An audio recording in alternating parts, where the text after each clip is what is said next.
نواب شاہ میں حالیہ طوفانی بارش کے بعد ایسکو کے گودام میں پانی داخل ہو جانے کے باعث 100 سے زائد بجلی کے ٹرانسفارمر پانی میں ڈوب گئے۔ سوشل میڈیا پر ویڈیو بھی وائرل ہو گئی۔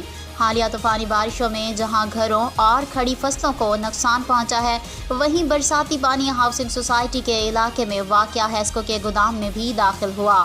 ایسکو کے گودام میں پانی داخل ہونے سے وہاں 100 سے زائد رکھے ہوئے بجلی کے ٹرانسفارمر پانی میں ڈوب گئے۔